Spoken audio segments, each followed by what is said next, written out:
Hello दोस्तों। आज की हमारी कहानी है मुर्गा और उसकी आवाज। तो चलिए बिना देरी के शुरू करते हैं हमारी आज की कहानी। एक छोटे से गांव के पास एक जंगल था जहां कई तरह के जानवर रहते थे। उस जंगल में एक मुर्गा रहता था जिसका नाम बबलू था। बबलू की आवाज बहुत तेज और कर्कश थी। वह हर सुबह सूर्योदय होते ही अपनी आवाज से पूरे जंगल को जागा देता था। मुर्गा अपनी आवाज पर बहुत गर्व करता था और सोचता था कि उसकी आवाज ही जंगल का सबसे महत्वपूर्ण हिस्सा है। वहीं जंगल में एक उल्लू भी रहता था जिसका नाम चंदर था। चंदर अपनी शांत और धीमी आवाज से अपने दोस्तों से बात करता था और रात को अपनी चुप्पी में सुकून पाता था। वह बबलू के शोर शराबे से परेशान रहता था, लेकिन चुपचाप रहता था। वह जानता था कि हर किसी की अपनी अहमियत है, लेकिन वह बबलू की तरह शोर मचाना नहीं चाहता था। एक दिन जंगल में एक बड़ा तूफान आया। तेज हवाएं और बारिश ने सब कुछ अस्त व्यस्त कर दिया।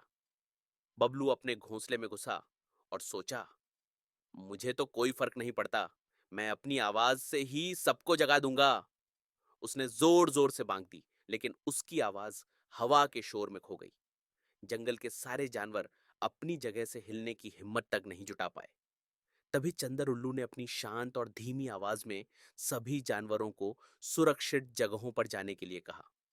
उसकी आवाज तूफान के बावजूद साफ सुनाई दी। धीरे धीरे सभी जानवर चंद्र के कहे अनुसार सुरक्षित स्थानों पर पहुंच गए और तूफान का सामना किया। तूफान शांत होने के बाद बबलू ने चंद्र से कहा, चंद्र, तुम्हारी आवाज कितनी शांत थी, लेकिन तुमने हमें संकट से बचा लिया, जबकि मेरी कर्कश आवाज सबको परेशान कर रही थी।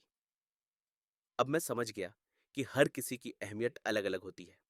चंद्र मुस्कुराते हुए बोला, बबलू, तुम्हारी आवाज भी महत्वपूर्ण है, लेकिन समय और परिस्थिति के अनुसार अपनी ताकत का सही उपयोग करना चाहिए। शोर मचाने से ज्यादा समझदारी से काम लेना जरूरी होता है। हर किसी की ताकत और अहमियत अलग अलग होती है। सही समय पर सही तरीका अपनाना सबसे महत्वपूर्ण है, क्योंकि केवल शोर नहीं, समझदारी से ही सफलता मिलती है।